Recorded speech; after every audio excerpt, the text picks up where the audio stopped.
So today we're taking a look at the Kato N-Scale SD70ACU. They sent me 6 locomotives, 5 of which are Canadian Pacific military tribute units, and we got 1 Norfolk Southern. Now, I should mention that even though they're Canadian Pacific, they added a US flag on one side and a Canadian flag on the other, so I think it's pretty cool they represent 2 countries. So CP painted these in 2019 to honor the military, so there's a couple different liveries. First we have a camo based on the Spitfire fighter plane, used on D-Day. The next we have one in NATO Green to represent the Army. Then we have this Navy one with colors like a warship. Then we have one in Desert 10 for sand climates like Iraq, Afghanistan. And then this one represents the Air Force with the two-tone gray like a fighter jet. And lastly we have your typical Norfolk Southern livery.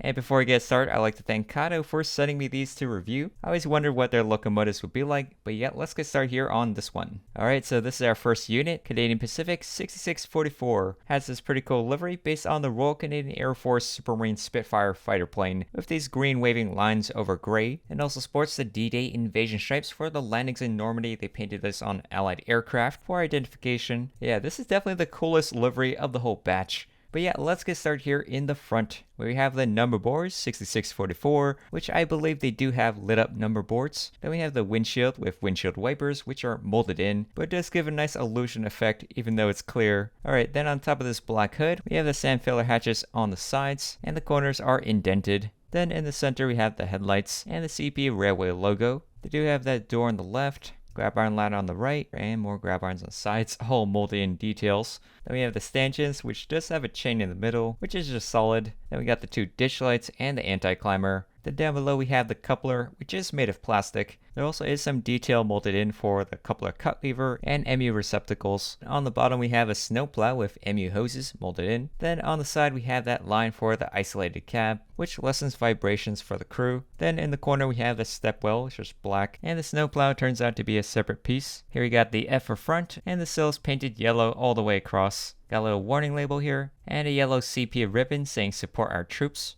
Also got these windows on the side of the cab with a silver frame. Now for the interior, there appears to be a wall in the middle, so you can't really see much. They do have the top of the chair, but it's on a flat base. Then we got the road number 6644 along with the locomotive class, which the Canadians classify as the DRF-43. And then if you look at the trucks, it actually looks pretty convincing. With all this detail, it's pretty spot on, even though everything is molded in. Like this chain looks pretty realistic, along with this pipe which looks thin, but it's actually extruded. And the bearing caps, they almost look like they're separate pieces. We've got some under detail plumbing and a jacking pad. There are some more chains along the bottom as well. Alright, so after that we have the inverter cabinet with these 2 bars and labels. Here's a look at it from the side. You can see there's a railing with a walkway inside, along with some more detail and some air intakes. And there also is a little window for the cab. Now one weird thing I noticed is that this gray paint is pretty smooth, but if you look at the gray in the middle, it has like this noisy texture to it. I think they didn't put enough paint and like the green's showing a bit. Then in the center it says Canadian Pacific in white, along with a beaver logo and some panel doors that are molded in. And at the bottom we have the fuel tank, which does have a fuel gauge and fuel fill, but I do wish they painted it red to make it more interesting.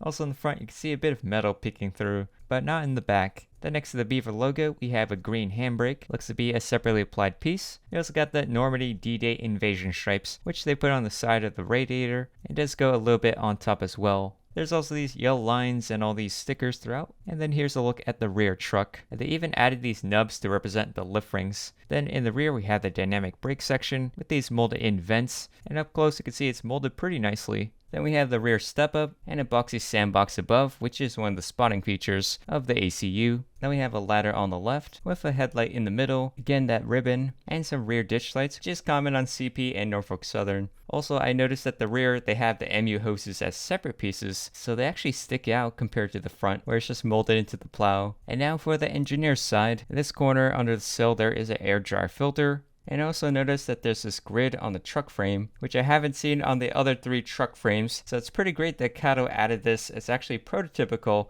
Alright, so moving further down along, we got the fuel tank and the 2 air reservoir tanks at the top. There also is a radio gauge on the edge, and an E-bell hanging below the sill. Alright, then further along, we have the battery box with a walkway above it. It is detailed with these little warning labels. Then we have some panel doors molded in and a vent at the top. Can see the walkway treading inside. And these side set panels, they do not have real holes. They just painted it green. Then down there you can see that door to access the cab. And the front's pretty much the same, just no vent in the middle. And they have spitter valves, although it's pretty basic. So that's it for the side. Now let's go check out the roof section. So here's how it looks like above. In the front, we've got some walkway treading. The next we have the PTC antenna array with these black markings. Then after that, we have these 3 lines. Then we have a vent and exhaust port, no real hole, some panels in the middle, and a Nathan 3-chime horn, which is a separately applied piece. Although I did find out it's a bit inaccurate. The orientation of the side horns are kind of backwards. The next up, we have the radiator section with 3 fans, painted black on top. It looks pretty great. There is a bit of an illusion where you can see the fan blades inside, but it's actually all molded in. These are not separate pieces. And then in the rear we have the dynamic brake fan, which is just silver. And at the tip we have a SAM filler hatch. Alright, now for the bottom view. So here's how the coupler works. There is kind of like this spring metal plate in the back of this that bends. And for the truck, they do have exposed gears. Also, you can see this copper pickup. This connects with a contact here in the middle of the truck. Here's the range of motion. There also is an arrow showing the orientation. And it says F for front and R for rear. Then in the middle it says Kato. It's made in Japan. There also are these little notches on the side of the fuel tank. Apparently it's just to connect with this little base protector. Keeps it secure in the packaging. I also noticed there's like this little trench here in the middle. And then here is the rear. So now let's compare this guy to the others. Now one difference I've noticed is that this one has this yellow sill, but the rest of them have this black and white conspicuity stripes that run along the side. Now the second coolest livery is CP SD70ACU, so this is painted with an oxide red bottom and shipside gray at the top. Just like a warship, they would paint the bottoms of the hull red so algae and barnacles don't grow on it. I also realized there's actually 3 colors. If you look at this black stripe, it's actually pretty thick, so it's supposed to be the waterline. It also has this red and white stripe next to the headlight, which is present also on the tan and green ones, but not on the others. It's also unique, it has that American flag on the side of the cab, and the road numbers written here in the back, 7022, the same font they use on the Royal Canadian Navy ships. Now if compared to the other ones, they're all written here on the side of the cab, and they each have different fonts. 7021 has this militaristic stencil font, so does 7020, while 7023 is a bit skewed for the Air Force, while 6644 uses an RAF font. And then in the rear we got that ribbon, and then here's the engineer's side. There's the road number again. And in the front we have the Canadian flag. I also found it interesting, if you look at the plow, the MU hoses are just the molded in color, but in the rear they actually made it black because it's a separate piece. And then on the bottom it's just red. So next we have 7021, painted in the desert tan. It's a sand color they use on US and Canadian military vehicles in arid climates. Even the trucks are tan. Now this one does have the American flag here in the back. It's got it hidden behind this railing. And the other side we got that Canadian maple leaf, which you're going to find on the other 2. Then here's a look at the rear and the bottom. So next we have 7023. This is for the Air Force. So it's based on a fighter jet. So on the top you can see that kind of waving pattern of dark gray, and then light gray for the rest, just like a fighter jet. And then in the rear the row numbers are skewed apart. Here's a view of the top and the bottom. Then for our last military unit, 7020, and it's painted in NATO Green, used on US and Canadian Army vehicles. Because this represents the Army, here's a look at it from the top, the back, and the bottom. I do feel like Canadian Pacific could have made more effort making this paint scheme more unique, because it's practically identical to the tan one, it's just a different color. Alright, so next up we have your typical Norfolk Southern SD70ACU with the horsehead logo on the side, and the white bands in the front looks pretty cool, and the road number is 7300. One difference though, Norfolk Southern likes to have their headlights mounted on top, while CP has it in the nose. Also, they have different designs for the PTC antenna arrays. Now let's take a look at the side, where they do have a lot of these red labels. So here's a close-up view of that, and in the back there's some red stripes. And then here's a look at the rear, road numbers at the top, and then here's the other side, bird's eye view, and then here's a look at the underside.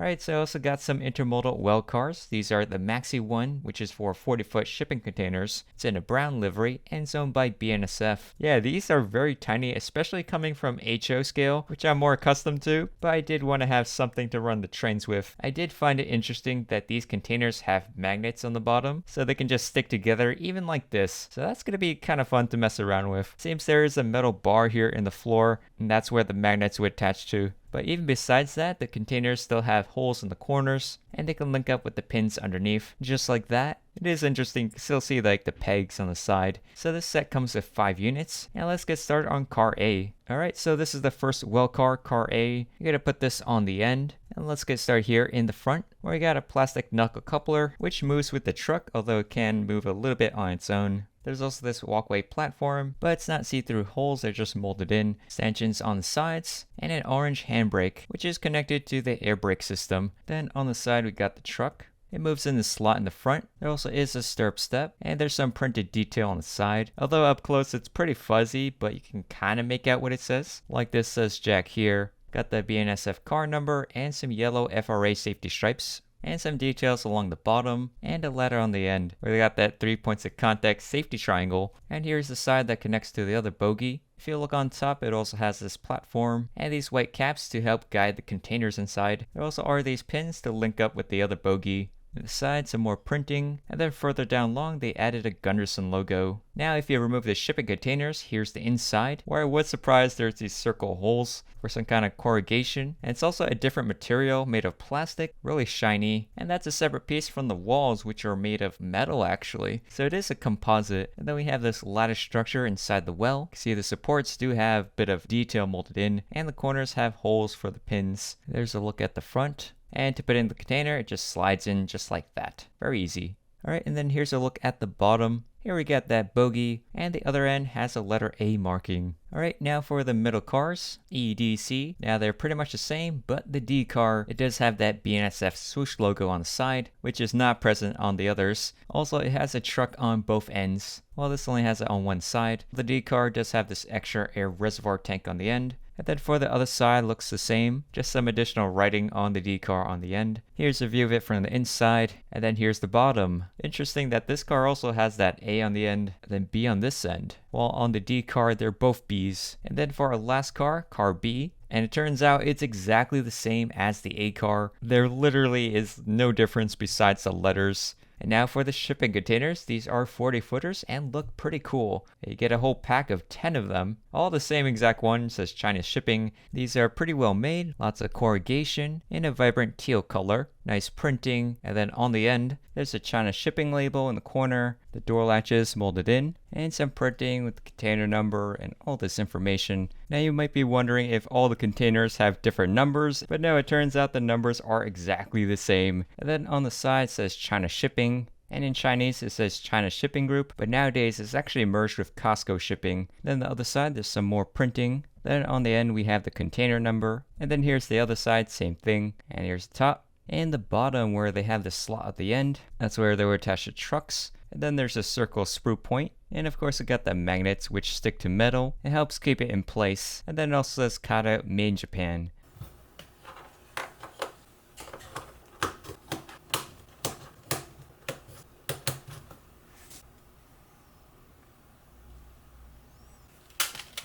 Alright, so now to combine them all together, if you look at the box, it tells you the correct order of connecting wells, which is A, E, D, C, B. So the way it works, if it says B, the truck is asymmetrical, so you want the hook to be facing towards this pin, and it should slide in like this. Just like that. And then we get another car with the A end. Just like this, it doesn't require much force. You can see the side arms and the channels. And now it is articulated. So it's able to move like a snake.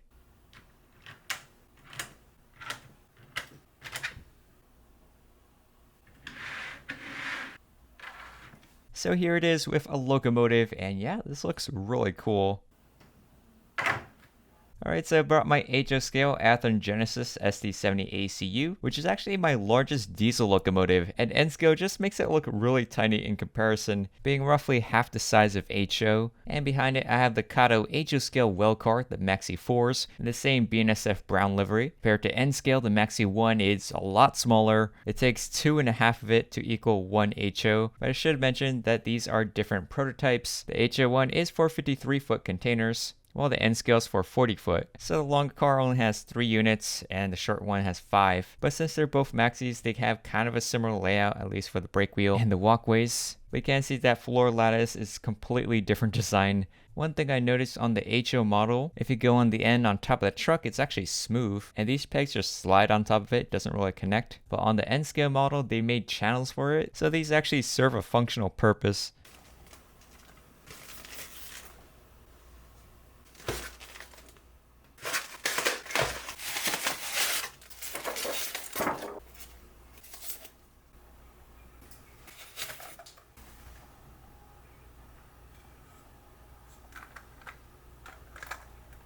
Alright, so they also sent me some Canadian Pacific Autoracks, and apparently it shares the same concepts with the Intermodal well cars. So Autoracks are designed to carry cars, so you can imagine inside there's 2 floors, but then these doors on the end would open. It's pretty much the same model on the Amtrak Auto Train, just says CP instead. Also, this rail car is pretty lightweight, feels hollow inside. Now all 4 cars are pretty much the same thing, the only difference is the car number on the side, it's all unique. But yeah, let's get started here in the front. So again, they have doors on the end, and the top section is painted white because it's an excess height car. Some silver folding latches, car number on the side, and a pair of molded in grab iron ladders. And lots of these rivet details molded in, although in the real prototype these are painted yellow. Then down here we have some tiny text which is quite legible. Close and lock doors before moving car, watch for pinch points. And then we have this coupler, which there is this big gap at the bottom to slide in. And it works pretty much the same as the well car, moving with the truck, although it's kind of like a long shank. Alright, then if we look at the side of the car, on the edge we got this molded in grab iron ladder, and some red and white stripes going vertically and then horizontally across the car.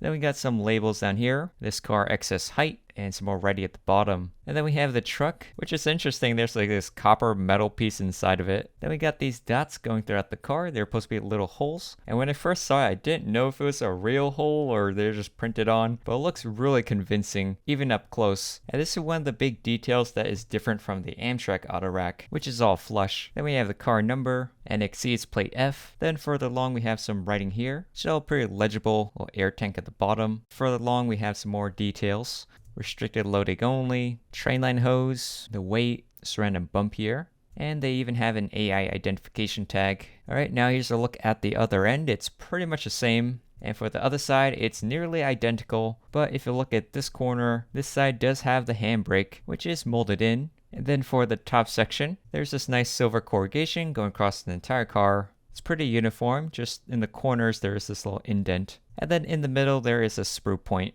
Alright, and then here is the underside. Here's that truck at the end, it's combined with the coupler. Got that Kato logo, and there's some air brake detail, although it is pretty basic. And then here's the other end. So I was curious on what's inside. We have this base platform, an arrow for orientation, which matches with an arrow on the inside of the shell. Alright, so here's my HO scale Autorack from Scale Trains. I just want to give you guys a brief size comparison between HO and N, which I did find amusing that even the couplers, they don't even touch each other.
So for my final thoughts, the Kato N-Scale SD70ACUs, which is the first time they're offered an N-Scale, they are beautiful locomotives. I love the different CP military paint schemes. My favorite is definitely the Warship one, the CP 7022, but the D-Day Spitfire one is cool as well. These are well-made models, nicely detailed with tiny text, realistic molded in detail, and great for pulling freight trains. You can even lash up multiple locomotives together and works fine even in DC. And coming from HO, N-Scale trains are definitely pretty cool to run.